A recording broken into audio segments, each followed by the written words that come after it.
네, 세계적으로 원자재 가격 상승세가 이어지고 임금도 오르면서 기업들이 비용 부담을 호소하고 있습니다. 소비 감소 등 수요 둔화 우려도 커지며 수익성 하락 가능성도 언급되고 있는데요. 현재 상황부터 또 어떤 대책이 필요할지 관련 내용 김대호 경제학 박사와 함께 짚어보겠습니다. 안녕하십니까? 네, 반갑습니다. 네. 저희가 전해드린 대로 상반기 주요 기업들의 비용 부담이 작년과 대비했을 때 대폭 늘어난 것으로 좀 파악이 됐습니다. 삼성전자, LG전자 작년보다 재료 매입 비용이 조 단위로 다 늘어났는데 지금 전 세계적으로 이런 원자재 가격 상승이 계속 이어지고 있는 거죠? 네, 지금 이 분기 실적 결산 결과가 속속 발표되고 있는데요. 2분기까지의 기업 어떤 영업 활동 상황 이것을 이제 분석을 해 보니까 일부 언론들이 조사를 한 건데요. 기업들의 특히 비용 측면에서 기업이 지불한 돈이 상당히 커졌다. 그래서 이것이 앞으로 우리 경제에 큰 부담이 될 수도 있다라는 이런 경고를 하고 있습니다. 기업은 기본적으로 물건을 만들어서 가공해서 팝니다.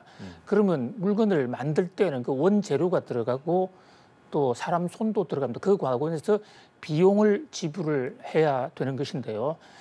현재 기업이 전체적으로 물건을 팔아서 번 돈을 우리 회계장부상으로 매출이라고 그러고 네. 거기서 그 매출을 일으키는데 들어간 비용을 매출 비용이라고 그러는데 매출에서 매출 비용을 뺀 것이 이제 이른바 영업이익인데 영업이익을 크게 하려면 많이 비싸게 팔되 그 물건을 사올 때 비용은 적게 해야 되는데 지금 현재 2분기 기업들의 결산 실적을 보니까 비용이 폭발적으로 늘었더라. 회사마다 굉장히 큰 차이는 있는데요. 기업에 따라서는 40%, 50%까지 이상 비용이 늘어나는 경우도 있거든요. 예, 전반적으로 지금 앵커님 원자재 값이 올랐다고 지적을 해주셨는데 네. 그것은 대부분 공통사항이고요. 석유 가격, 가스 가격, 전기료 그 밖에도 각 산업 특성에 맞게 특정 제품을 찾을 수가 없어서 특정 소재나 부품 이게 이제 공급망 물류 대란이 일어났지 않습니까? 그것을 확보하려다 보니까 더 많은 돈을 줘야 되는 이런 상황인데 삼성전자 같은 경우에는 전년 상반기 대비 비용만 상반기 원재료비만 지금 11조 원이 더 들어갔어요. 비중으로는 24%가 늘어났는데 우리나라 기업들 중에 삼성전자가 그나마 물류를 잘 확보해오고 가장 대표적인 기업입니다. 그러니까 다른 기업들은 삼성전자보다도 훨씬 더 원재료비 24.6%보다 더 많이 상승했을 것으로 지금 추정이 되는데 결국 현재 많은 사람들이 경제난을 호소하고 있지만 그 경제난이 얼마나 심각한가 이런 것은 기업들의 원재료비를 보면 잘 드러나고 이것이 앞으로 상당히 우리 경제에 부담이 될 것으로 현재 지적이 되고 있습니다. 네, 이제 말씀해주신 대로 원재료비도 이제 늘어나고 있고 기업들이 또 힘들어하는 부분이 인건비도 이제 많이 늘어서 더 좀 부담을 호소하고 있습니다. 이게 지난해랑 비교했을 때 어느 정도 늘어난 겁니까? 예, 인건비 같은 경우에는 삼성전자의 경우에 약 전년 동기 대비 2조가 늘어났는데요. 현재 16조 원을 지불했는데 2조가 늘어났으니까 뭐 20% 그 정도의 증가율이 있었습니다. 그러니까 원재료비가 24% 증가했다면 그에 거의 버금가는 수준으로 인건비가 올랐죠. 인건비가 이렇게 오르게 된 데는 기본적으로 앞으로 경기가 더 좋을 것으로 생각하고 기업들이 사람을 더 많이 고용을 했습니다. 특히 경쟁적으로 우수 인력들을 스카우트한다고 그래서 더 많은 보수 조건으로 사람을 데려온 이런 측면이 있고요. 또 재벌 총수들이 이 어려운 물가 폭등의 난세 속에서도 재벌들 총수들의 월급 급여도 또 대폭 높였거든요. 한 예를 들면 롯데그룹의 신동빈 회장 같은 경우에 상반기 6개월 동안 회사로부터 급여 형태로 받아간 돈이 108억 정도, 100억이 훨씬 넘습니다. 네. 이게 1년으로 따지면 200억이거든요. 작년보다 훨씬 더 늘어났는데 기업이 어려운데 재벌 총수들이 솔선수범을 해서 돈을 더 올리다 보니까 전체 임직원 인건비도 더 늘어나는 그러니까 아직도 기업들이 인플레 때문에 바뀌어진 이런 환경 여기에 대해서 제대로 대비를 하지 못하고 있다.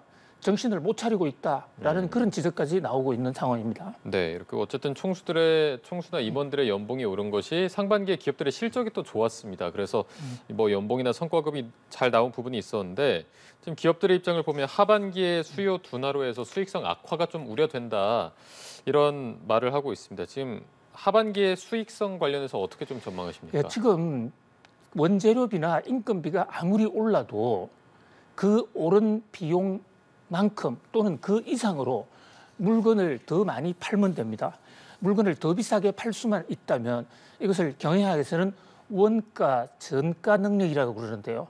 비용이 24% 오르면 판매는 34% 비싼 가격으로 그만한 물량을 더 팔면 회사의 수익성은 오히려 더 개선될 수가 있지 않습니까?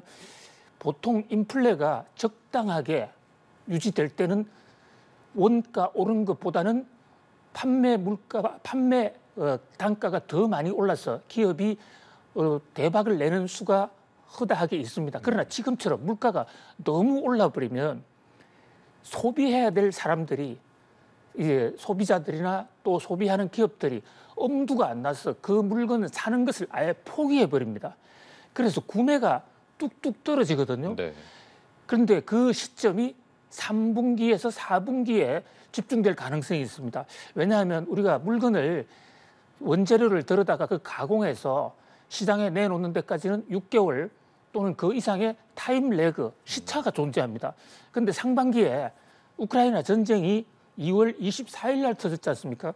그때부터 물건값이 오르기 시작했다면 그것이 올 3분기나 4분기에 가격 폭등으로 오게 되고 그것이 수요 감축, 특히 최근에 각국 중앙은행들이 물가를 잡기 위해서 금리를 집중적으로 올리다 보니까 그 이자 부담이 무서워서 소비를 또 끓이는 이런 경우도 지금 아주 크게 나타나고 있거든요. 네. 그러다 보니까 원재료 가격은 오르고 인건비는 올라서 기업의 부담이 커지는데 물건이 안 팔릴 가능성이 있어요. 그 단적인 예가 지금 그렇게 되면 재고가 쌓이게 되거든요. 많은 비용을 주고 원재료를 구입해 와서 또 많은 비용을 주고 인건비를 활용해서 제품을 만드는데 그게 팔리지 않는다. 지금 많은 공장들이 재고가 쌓여져 가고 있습니다. 이것들이 집중이 되면 하반기에는 좀 어려울 수도 있는데요. 이럴 때일수록 이 앞으로의 경기 전망을 정확하게 해서 생산량 조절을 좀 해야 될 필요가 있고요. 특히 또 물건 가격을 낮추는 노력, 원재료 가격이 비싼 제품에서 싼 곳으로 수입선 다변화를 하는 노력, 그다음에 또 기업 입장에서는 제품의 기술 또 품질을 향상시켜서 가격이 올라도 잘 팔릴 수 있는 이런 제품을 만들어서 이른바 원가 정가 능력을 지금 극대화시키는 이것이 기업들의 발등에 떨어진 불이다 이렇게 볼 수 있겠습니다. 네, 기업들이 하반기에 좀 취해야 될 전략까지 함께 짚어주셨습니다. 저희가 전기차 얘기를 좀 해보도록 하겠습니다. 현대자동차 아이오닉 5가 올해 전기차로 이제 선정이 됐습니다. 이제 지난번에 박사님과 함께 그 전기차와 관련해서 얘기를 나누면서 미국이 인플레이션 감축법을 통해서 우리나라 그 전기차가 좀 지원 대상에서 제외돼서 그 얘기를 좀 나눴었는데 이렇게 올해 자동차로 선정된 게 더 좀 의미가 있을 것 같아요. 그러면. 그렇습니다. 이 현대차가 만들어낸 아이오닉 5, 지금은 주종이 아이오닉 6로 넘어가 있습니다만 그 전 모델 아이오닉 5가 미국 자동차 전문 잡지 카 앤 드라이브의 올해의 전기차로 선정이 됐습니다.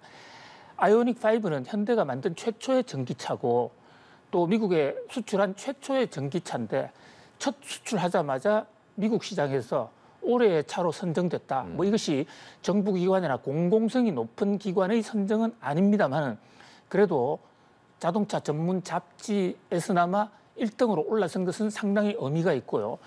특히 지금 바이든 대통령이 에너지 감축법에 서명을 하면서 이미 지금 미국에서는 한국 전기차에 대해서는 전기차 보조금이 중단이 되어버렸습니다. 네. 그래서 미국 소비자들 입장에서 상당히 지금 곤혹스러울 것 같아요.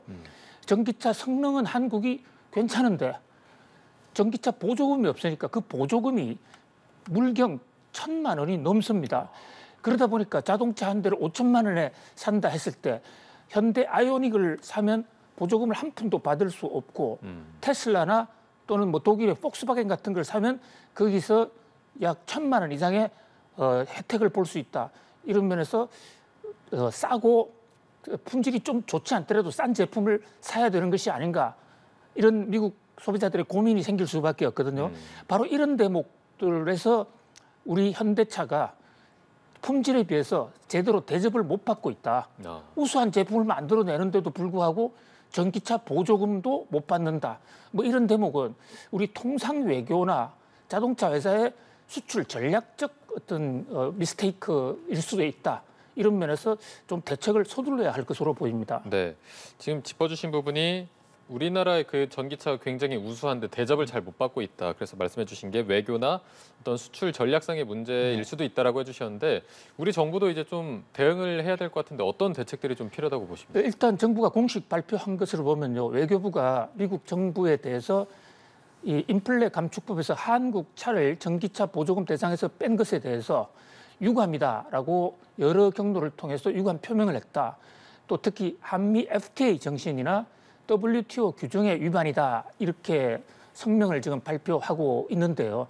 그런데 WTO나 한미 FTA 이것은 사후적으로 나중에 분쟁 조정 절차를 거쳐서 한참 후에 시정이 될 수 있습니다.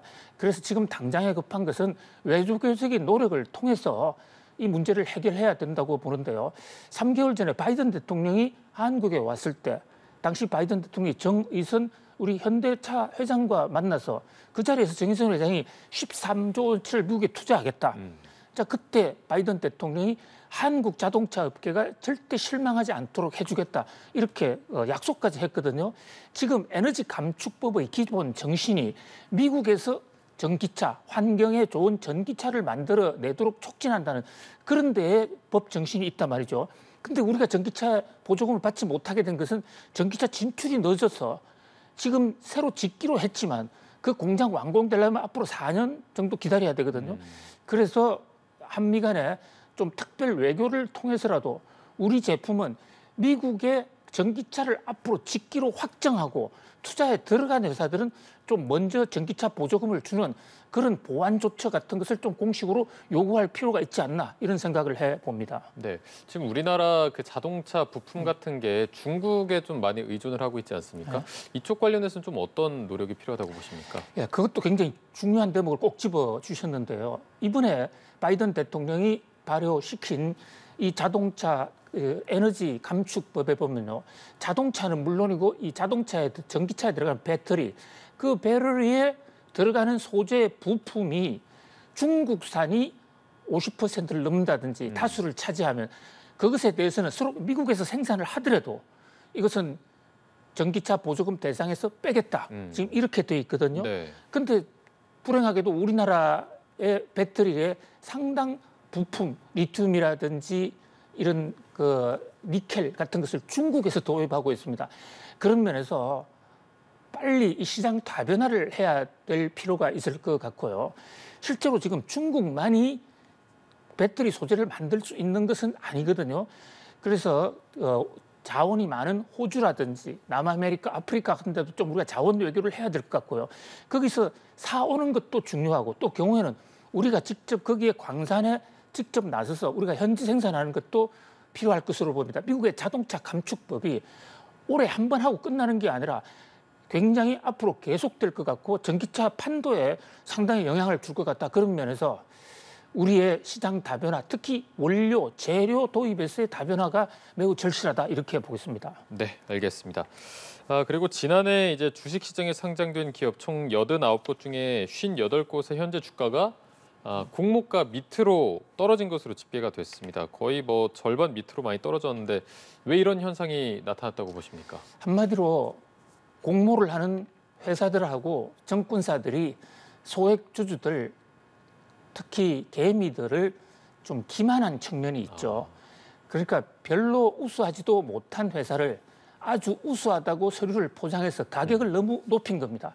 또 서로 회사가 우수하다고 하더라도 그 우수한 것보다도 더 가격을 높여서 엄청난 공모가를 제시해서 일단 판 다음에 공모가 되고 나면 본인들은 정작 그 회사의 주주들은 비슷한 가격의 주식을 팔고 떠났습니다. 그러니까 전형적으로 소액 투자자들이 공모 회오리에 이용을 당한 것이다 이렇게 볼 수가 있거든요. 공모 가격이라는 게 아파트로 치면 분양가입니다. 그러니까 한꺼번에 이제 그 일반 대중에게 물건을 팔 수 있도록 장에 올리는 것을 상장이라고 그러는데요. 전문 용어로는 IPO라고 그럽니다. 상장을 할 때는 그 상장 전에 가치주식 주당 가격이 우리 얼마인지 잘 모릅니다. 근데 그것을 증권사가 회사와 상의해서 또 금융 당국에 신고까지 해가면서 가격을 정하는데 지금 지나놓고 보니까 가격이 너무 높았다.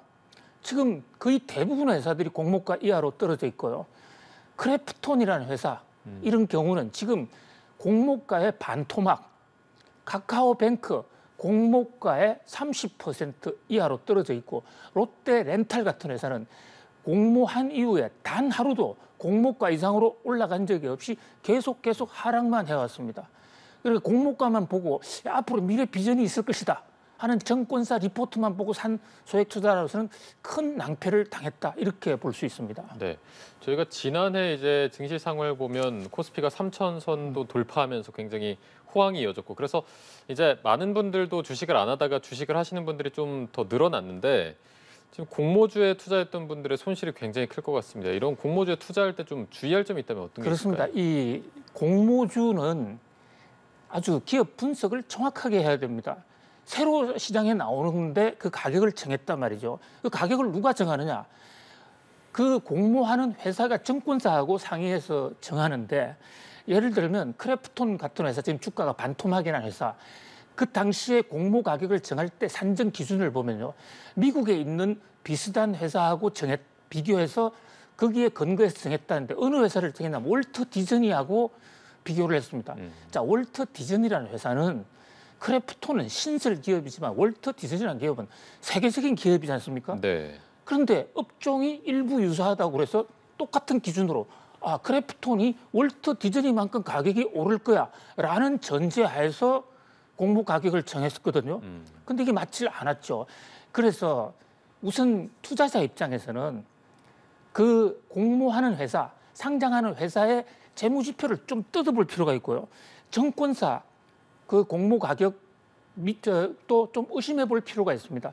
그래서 국제적인 상황, 그 비슷한 회사 다른 나라의 상황과 비교해서 과연 적정 가격이냐.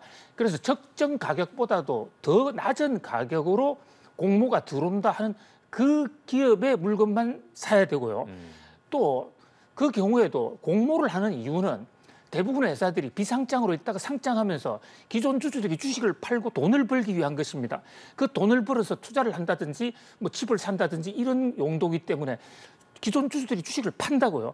그러면 기존 주주들이 구주 매출을 얼마나 할 것인지 그것이 다 보호 예수나 표에 다 나와 있습니다. 기존 주주들이 주식을 대량으로 매각할 회사라면 그것은 나쁘니까 현재 공모 가격이 너무 높으니까 파는 거 아니겠습니까? 그렇다면 그것을 잘 보고 소비자들이 잘 판단을 해야 될 것 같고요. 또 정부 당국에서도 증권시장의 안정적 발전을 위해서 이렇게 터무니없이 높게 하는 거 이것은 신고서를 좀 반려한다든지 또 정권거래소에서도 공모하는 회사의 세세한 사항을 아주 소상하게 투자자들에게 알릴 수 있는 그런 제도적 장치를 좀 보완해야 되겠다. 네. 공모를 해서 증권회사들이 한 번 해서 돈을 벌 수는 있는데 이렇게 많은 소액 투자자들에게 눈물을 흘리게 하면 다시는 안 들어옵니다. 그러면 다 같이 망하는 것이죠. 네. 그래서 알을 한두 개 잘 낳는다고 해서 그 닭의 배까지 갈라먹는 그런 우를 보내서는 안 되겠다. 공모주에 대한 전반적인 혁신이 필요하다 이렇게 봅니다. 네, 알겠습니다. 지금까지 김대호 경제학 박사와 함께 짚어봤습니다. 오늘 말씀 고맙습니다. 고맙습니다.